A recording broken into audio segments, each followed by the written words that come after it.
Hello, everyone, and hope you're enjoying your summer. This is your mayor's message for July. The municipal planning strategy and land use bylaw amendment to rezone 280 Prince Street and all vacant properties in the West Prince Street area from regional services to urban corridor to implement changes to the regional services residential zone that will introduce height restrictions and limit more intensive commercial uses in the West Prince Street area and rezone the new Argos Drive baseball field property from the regional services zone to the parks and open space zone was approved by council. I was interviewed by the CBC's Luke Ettinger to discuss some of these changes.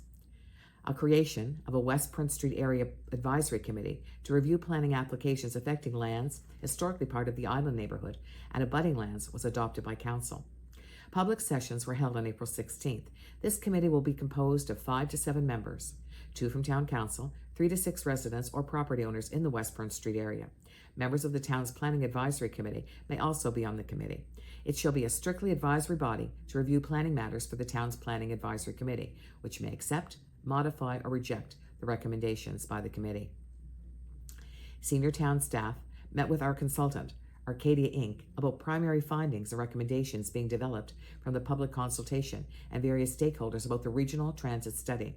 They asked for specifics around infrastructure to be developed for future meetings. I'll be doing a radio interview in the next few days about transit. Since 2018, Nesket Biological Research has been retained by the town to conduct ongoing population counts on the presence of deer in and around Truro in collaboration with Natural Resources. They have now completed 8 years of a standard Nova Scotia deer population study on lands in and near Truro. In 2025, the counts on individual transects varied from previous years, while 2025 counts are lower than the peak years of 2020 and 2021.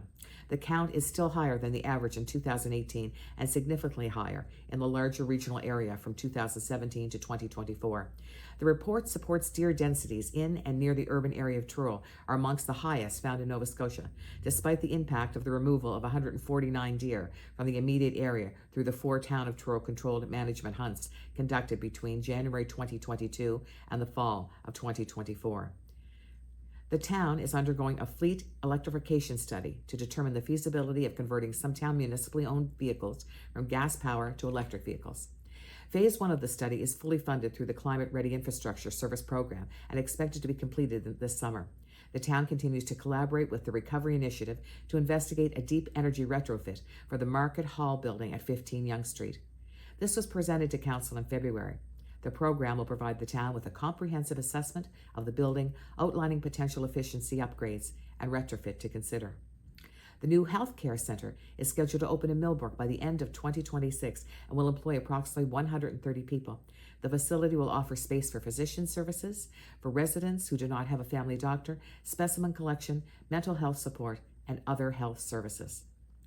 This year's street recapitalization road preservation tax funding projects include 3 sections of Prince Street, Commercial to Dominion, Pleasant to Arlington, and Wood to Aberdeen, Willow Street, Arthur to Cobequid Trail, Martha Avenue, the first section south of Brunswick and George Street.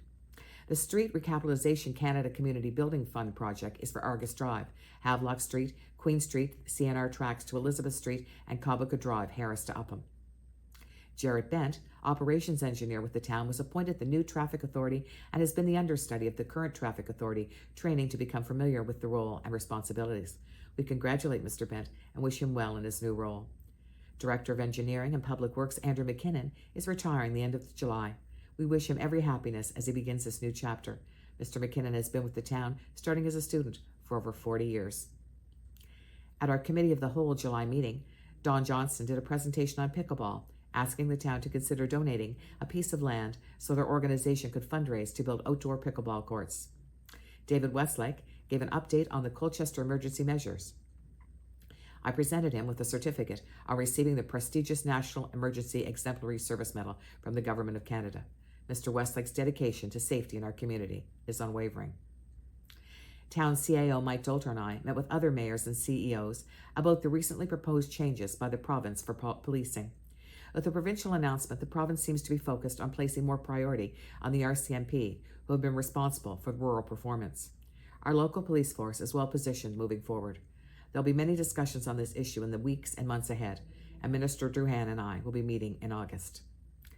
The town of Truro received funding from Veterans Affairs Canada to support the development of a memorial and commemorative event for the No. 2 Construction Battalion at the former TAC grounds, now the No. 2 Construction Battalion Athletic Facility, which served as the battalion's former practice grounds and the location of the National Apology event in 2022. The unveiling of the memorial, the renaming ceremony, and the commemorative event are anticipated to take place in November. It will be open to the public. Many trees were planted in our community thanks to a $50,000 donation from CN. And speaking of CN, I spoke with my contact about the Cross Street Overhead Bridge. The engineer responsible for the project is working to determine the implications of the NSPW requirements for the bridge that were provided to them. This involves work during a busy construction period and scoping and analysis work by consultants CN hired for the project. After details are worked through, we'll be meeting with them. One thing we know, the bridge is being rebuilt to national standards, which means it will be a steel bridge with wider than the previous bridge. This project has taken a long time, causing great frustration for our community. The traffic and safety issues of having the bridge closed for such a long period of time have been difficult. We are in this together. Some good news. For the first time in Community Challenge 6-year history, 2 communities tied for the position of Nova Scotia's most active community. Truro and Cape Breton were announced as the co-winners of the provincial title. This is the 3rd time our community has won. Participaction announced the news on July 21st. I received a congratulatory call from Diane DePierre, Senior Director of Projects for Participaction. Our town will receive $7,500 for winning the Community Challenge to support physical activity and sport initiatives. Way to go, Town of Truro, and way to go to the Truro Parks Recreation and Cultural Development Department for presenting such a fine application. Events and meetings for me this month included, since my last mayor's video, our town celebrated Pride Week. At the town hall, I raised the Pride flag, attended Pride Trivia Night, and the Pride events that followed in Civic Square after the wonderful Pride Parade. I raised the flag for Disability Pride, attended Truro Colchester Partnership for Economic Prosperity, where I introduced guest speaker, former CTV News anchor Steve Murphy. TC PEP hosted an event for the Northern Family Medicine, welcoming 7 new resident physicians who will be in the northern region for the next 2 years and hopefully longer. There are 4 resident physicians in Truro, 1 in Tatamagouche, 1 in Bible Hill, and 1 in Millbrook. I was pleased to be in the Canada Day Parade, kindly accompanied by Councillor Deb Pryor. I had a meeting with mayors on policing, gave greetings, and attended the wonderful 4-H Achievement Day at the exhibition grounds, which was a highlight of my month.